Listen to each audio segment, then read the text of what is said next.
Bonjour Monsieur Brimbaud, Bonjour. Vous êtes le dirigeant de la société EMS à Hachette-le-Grand.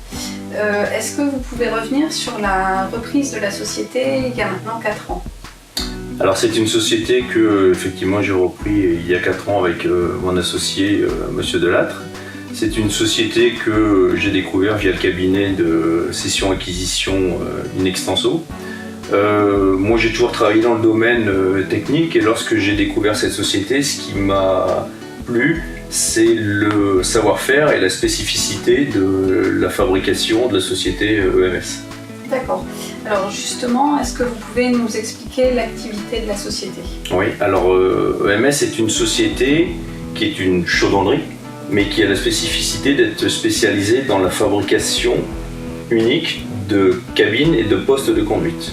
C'est-à-dire que nous construisons des cabines pour tout type d'engins, le domaine agricole, le domaine ferroviaire, le domaine des travaux publics, le domaine du nettoyage industriel. Et nous travaillons avec des clients qui sont des constructeurs d'engins en petite et moyenne série et qui nous demandent de réaliser ces cabines ou ces postes de conduite suivant un cahier des charges déterminé. Aujourd'hui, vous êtes combien de salariés? Quand on a repris, on était 10 personnes, nous sommes aujourd'hui 18 sur ce nouveau site de production qui a démarré il y a 18 mois. Quels sont les différents postes qu'on trouve chez EMS? Alors, les différents postes, si je commence par la partie bureau, on a la partie technique, donc la direction technique, ainsi que la partie bureau d'études, dessinateur 3D et responsable qualité. Récemment, quelqu'un pour la partie approvisionnement et logistique nous a rejoint. Ensuite, les métiers spécifiques de la chaudronnerie sont pour la partie chaudronnerie pure, tout ce qui est monteur et soudeur. On a ensuite forcément une préparation peinture, donc nous avons des peintres. Et ensuite dans la partie finition, c'est là où c'est un métier un petit peu plus polyvalent. On a des gens qui sont capables de coller les vitres, mettre les mousses, monter des sièges, etc.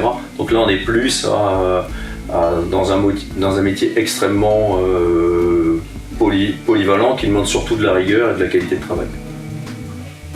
Quand vous avez repris l'activité il y a 4 ans, donc la société existait. Oui. Elle était située donc rue de la Petite Vitesse à Hachette-le-Grand. Pour des nécessités d'organisation et puis de modernisation aussi, vous avez fait le choix de construire et d'acquérir un nouveau bâtiment. Qu'est-ce qui a fait que vous êtes resté sur Hachette-le-Grand? Alors, qu'est-ce qui a fait qu'on soit resté sur Hachette-le-Grand? C'est l'aide de la communauté de communes et de la mairie d'Hachette-le-Grand qui nous a permis de rester ici. Moi, c'était une volonté de ne pas trop m'éloigner vis-à-vis de mes salariés du site de production, de l'ancien site de production, parce que beaucoup de mes salariés sont très proches d'Hachette-le-Grand. Donc si on s'était éloigné, ça aurait pu poser des problèmes de route, de temps, de perte de temps, de distance, etc. Une fois qu'on a eu le projet du bâtiment, on a forcément cherché le terrain et en parlant avec M. Dereau, le maire et les gens de la communauté de communes, il se trouve qu'un terrain s'est libéré ici. Donc ça a été pour nous une très bonne nouvelle et ça nous a facilité les choses, grandement. Est-ce qu'aujourd'hui vous avez des projets pour l'avenir? Oui, on en a alors. On me pose souvent la question et c'est vrai que quand on voit là en 4 ans la société, le nombre de salariés là, et ce que l'on a fait 4 ans après, on est effectivement très très content. On a déjà énormément travaillé et investi dans la société. Donc des projets on en a. Ce qui est certain, c'est que vu la spécificité et le marché de niche sur lequel on travaille, on restera toujours à mon avis dans ce domaine extrêmement précis de la cabine.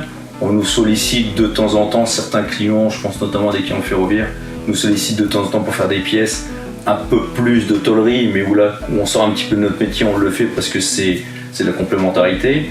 Après, on a quelques peut-être projets d'agrandissement du bâtiment suivant l'activité. Je pense qu'après, les autres projets de rapprochement ou de sous-traitance ou d'autres acquisitions se feront. S'ils doivent se faire, ils se feront. Voilà, et voilà, dépendant peut-être à la fois de nos clients et d'opportunités et de rencontres. Donc, peut-être l'objet d'une autre interview. Avec plaisir. Merci beaucoup de nous avoir reçus Je vous en prie, merci à vous. et puis on vous souhaite une bonne continuation. Merci beaucoup.